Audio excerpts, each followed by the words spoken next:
안녕하십니까 시청자 여러분. 이 시간에는 삶을 위한 인문학 두 번째 주제로서 신정통주의 신학의 기원 칼 바르트에 대해서 우리가 함께 공부해 보기로 하겠습니다. 오래전에 삶을 위한 인문학, 신학과 철학의 만남이라는 주제로 슐라이에르마허에 대해서 우리가 함께 공부한 기억이 있습니다. 이 슐라이에르마허라고 하는 사람은 이 두 번째 기독교 신학에 있어서 두 번째 시기의 하나의 출발점이 되었던 사람이죠. 우리 기독교 신학을 크게 세 단계로 나눌 수가 있어요. 종교개혁 이후 마틴 루터와 존 캘빈으로부터 형성된 신학을 우리가 정통주의라고 볼 수가 있죠. 정통주의. 오직 믿음, 오직 은총, 오직 말씀이라고 하는 그런 캐치프레이즈를 통해서 이 캐톨릭의 하나의 전통과 은총론을 배격하고 이제 새롭게 개신교의 교리를 확립했던 사람들이 루터와 켈빈인데, 이 정통이라고 하는 것은 뭐냐면 결국은 그 종교개혁 정신을 계승한 거죠. 말씀, 은총, 믿음, 거기에 추가되는 것이 바로 교리라고 하는 거죠. 교리, 자신의 신앙 고백. 여기서부터 정통이란 말이 나오게 된 거죠. 쉽게 말하면 신앙 고백이 확산돼서 집단화돼요. 결국은 교리들이 부딪히죠. 각자 자신들의 교리를 강조하면서 이제 교파가 분열되는데 그 교리가 인정받게 되는 거예요. 내가 고백하는 신앙 고백이 성서의 기초에 있고 기독교 전통에 합당하다고 인정받았을 때 그게 정통이 되는 거죠. 그래서 교리 논쟁을 통과해서 자신의 교리가 인정받을 때 그게 이제 정통이란 말이 되는 거죠. 이 정통은 그래서 이 수직적 차원을 강조하는 거예요. 하나님과 나와의 수직적인 관계죠. 신앙, 말씀, 은총, 철저하게 위로부터 주어지는 거예요. 그러니까 계시의 기초에서 형성되는 신학적 전통이 정통주의인데, 이 시기가 지나면서 이제 이 교리 논쟁이 심화되면서 사람들이 거기에 대해서 조금 반발을 하게 되고, 한쪽에서는 좌파는, 한쪽은 경건주의로 빠지고, 또 하나는 그 당시 유행했던 계몽주의가 신학으로 들어갑니다. 계몽주의와 칸트의 합리주의의 토대 위에서 신학을 다시 구성하죠. 그 사람이 우리가 지난 첫 시간에 공부했던 프레드릭 다니엘 슐라이에르마허입니다. 그 슐라이에르마허가 이제 분기점이 돼요. 정통주의에서 기독교 신학이 자유주의로 넘어가는 거죠. 이제 신학이 수평적인 차원에 기초하게 되는 거죠. 인간의 이성의 토대 위에 신학이 다시 세워지는 거예요.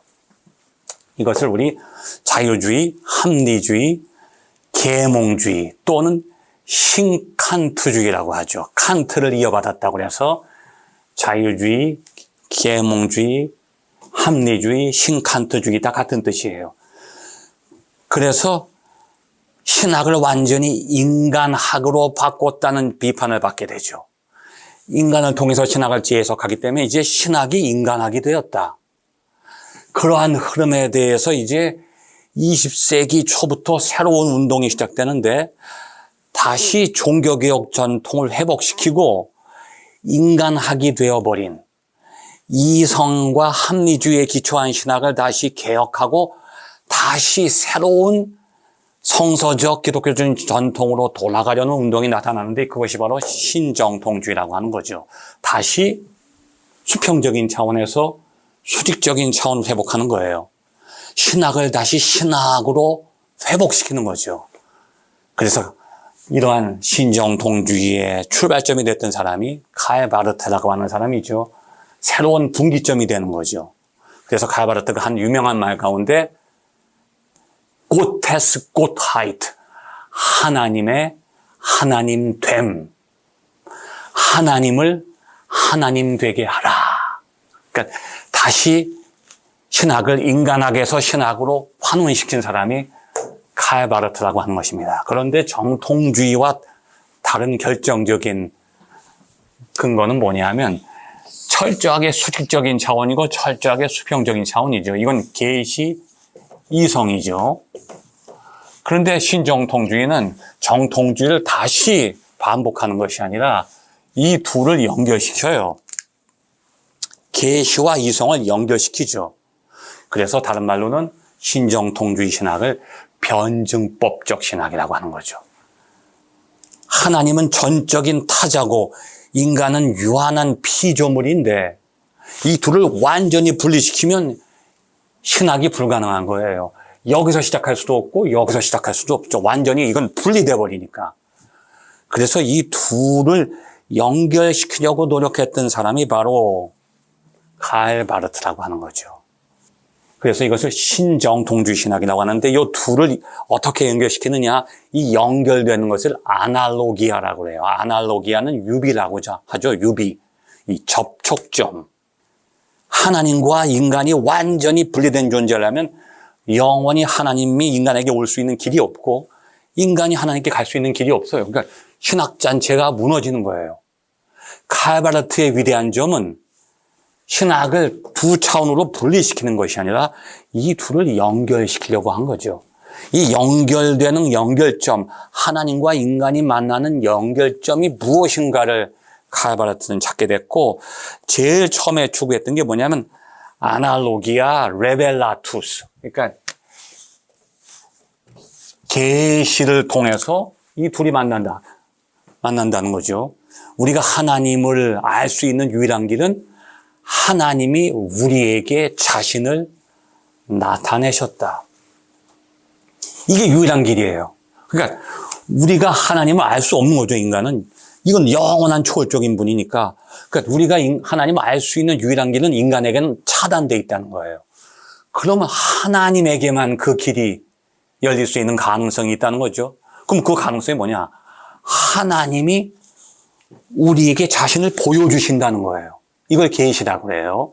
그러니까 하나님과 인간이 만날 수 있는 이 신정통주의, 수평과 수직이 만날 수 있는 가능성이 하나님이 우리를 만나 주셨다는 거죠. 찾아오신다는 거죠. 그 정점은 바로 누구일까요? 예수 그리스도예요. 그러니까 칼 바르트는 처음에 초기에 칼 바르트의 이 신정통주의 방법론은 계시를 통해서만 하나님과 인간은 만날 수가 있다. 그런데 이제 칼 바르트의 신학이 중기로 오게 되죠. 교회학으로 와요. 최초는 로마서 주석이에요. 그 칼 바르트의 학문적인 여정이 3단계도 또 나눠지는데, 최초가 로마서 주석이고 두 번째 단계가 교회학이죠. 세 번째 단계는 뭐냐면 하나님의 인간성이라는 책이에요. 그러니까 칼 바르트는 사실은 보통 학자들은 자신의 신학이 완성돼서 이것을 평생 동안을 쫙 관철시켜 나가는데, 칼 바르트는 자신의 신학을 끊임없이 변화시키고 수정하면서 발전시켜 나가는 사람이죠. 그러니까 초창기 때 제1기가 로마서 주석이에요. 이 로마서 주석이 중요한 이유는 이 사람은 사실은 신약학자가 아니고 조직신학자죠. 조직신학자들은 신학을 메타적으로 이론을 연구하는 게 조직신학인데, 성서를 분석하는 것은, 주석하는 것은 이건 사실은 신약신학이잖아요. 성서신학. 그런데 칼 바르트는 그렇게 생각하지 않았어요. 신학이란 무엇이냐? 누구의 이론을 말하는 것이 아니다. 철학을 갖다 대는 것도 아니다. 어떤 과학적인 분석을 사용하는 것도 아니다. 신학의 출발점은 성서를 해석하는 것이다. 왜 해석을 하느냐? 교회를 위해서 해석하는 거예요. 성서를 해석해서 그 내용을 교회에 선포하는 거죠. 그래서 칼 바르트가 볼 때는 설교하고 신학은 똑같은 기능을 해요. 지금 우리들은 설교는 목사가 하는 거고 신학은 학자들이 하는 거야. 갈수록 이게 구분되어 있어요. 절대 그렇지 않습니다. 설교의 기능과 신학의 기능 칼바르트는 똑같이 보는 거죠. 말씀을 해석하는 거예요. 그래서 칼바르트는 신학을 신학이라고 안 그러고 조직신학이라고 부르지 않고 교회 교의학이라고 하는 거죠. 그리고 그 교회 교의학과 조직신학의 출발점이 뭐냐? 로마서 주석이에요. 1919년. 최초의 칼바르트의 천여작이 뭐냐? 로마서를 주석하는 거예요. 그리고 로마서를 해석한 내용을 쫙 확장시키고 잡아 늘린 게 뭐냐? 교회 교의학이에요. 그리고 제3단계가 하나님의 인간성. 자, 그래서 이 세 단계를 거쳐서 칼바르트의 신학이 발전돼 나가는데 그 세 단계의 핵심적인 주제가 다 달라요. 로마서 주석이 1919년, 교회 교의학이 1932년, 하나님의 인간성은 1956년이니까 말기죠. 처음에는 하나님의 하나님됨, 하나님의 신성을 강조했는데 말기에는 하나님의 인간성을 얘기해요. 그러니까 사상이 조금씩 변한다는 거죠. 자, 어떻게 변하느냐? 초기에는 아까 제가 말씀드린 것처럼 인간과 하나님이 만날 수 있는 유일한 길은 어디냐? 하나님의 계시다. 하나님이 보여주셔야만 볼 수 있다. 그런데 두 번째 단계 교회 교역에서 강조한 내용은 뭐냐? 아날로기아 레벨라투스가 아니라 아날로기아 피데이예요. 믿음. 인간의 믿음이라고 하는 것이 하나님과 인간을 연결시킨다는 거죠. 하나님과 인간이 만날 수 있는 길이 믿음 속에 있다는 거예요. 이제는 이제 하나님 차원에서만 출발하는 게 아니라 인간과 하나님의 그 공통 분모를 찾으려고 해죠. 그 다음에 3단계 하나님의 인간성에서는 뭘 강조하느냐? 관계예요, 관계. 하나님과 인간의 관계 속에 그 하나님과 인간이 만날 수 있는 길이 열린다는 거죠. 하나님께서는 인간을 관계 속으로 부르셨다는 거예요. 그 관계를 형성하는 것이 바로 무엇이냐? 말씀이라고 하는 거죠. 하나님이 인간에게 말씀하실 때 인간이 그 말씀을 들을 수 있다는 것은 뭐냐? 대답할 수 있다는 거죠. 들을 수 있는 존재만이 대답할 수 있다는 거예요. 인간만이 하나님의 말씀을 들을 수 있다는 건 뭐냐? 인간만이 하나님께 대답할 수 있다는 거죠. 그 하나님이 말씀이 인간의 대답함을 통해서 책임적인 관계가 형성된다는 거죠. 자, 이러한 칼바르트의 신학적인 발전 과정, 이 교회 교의학 안에 아주 집약돼서 설명되고 있습니다. 교회 교의학의 내용을 보면 방대한 책이지만 두께가 두꺼워서 1m라고 그래요. 1m 도그마틱이라고 하는데 그 전체 내용은 세 가지 구조를 가지고 있죠.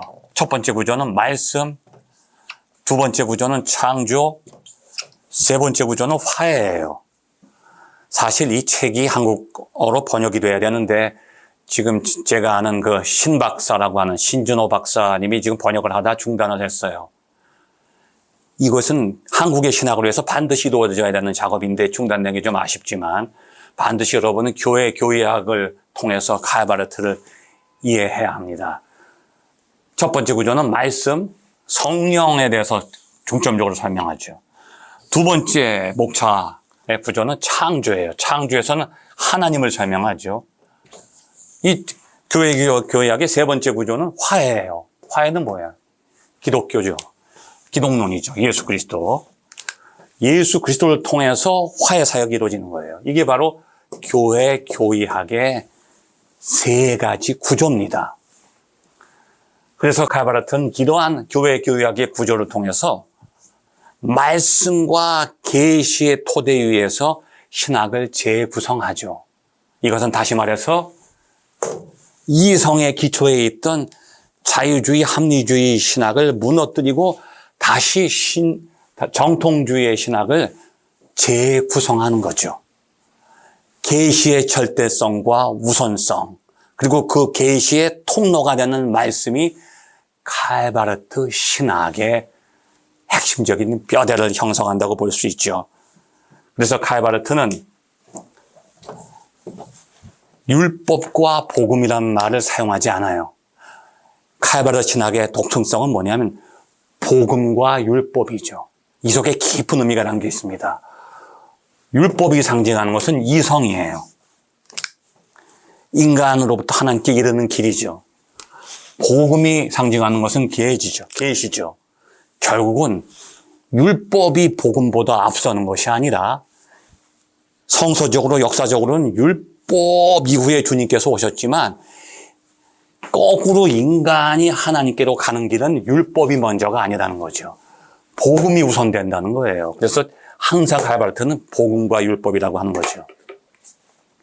이렇게 해서 칼바르트를 통해서 이제 신정통주의 시대가 열리고 이제 우리는 그 이후의 시대를 살고 있는데 지금 우리 시대는 신정통주의라기보다는 다원주의 신학의 시대라고 볼 수가 있죠. 종교 간의 대화가 이루어지고 교파가 연합되고 타종교와의 대화 또 현실의 모든 문제를 신학적으로 해석하는 다원주의 신학이 지금 우리 시대를 지배하고 있지만 칼바르트는 바로 자유주의와 신정통주의 사이에서 신정통주의 신학의 길을 열었던 하나의 신학의 선구자라고 볼 수 있고 우리가 칼바르트를 지지하던 비판하든지 간에 칼바르트의 어깨를 짚고서만 얘기할 수 있다고 하는 것은 칼바르트가 철저하게 신학을 말씀에 대한 해석학으로서 기초했다는 거죠. 말씀의 기초 위에서 신학을 전개했기 때문에 우리가 기독교 신학을 어떤 방향으로 설명하든지 칼바르트를 통하지 않고서는 설명할 수 없다고 하는 것입니다. 감사합니다.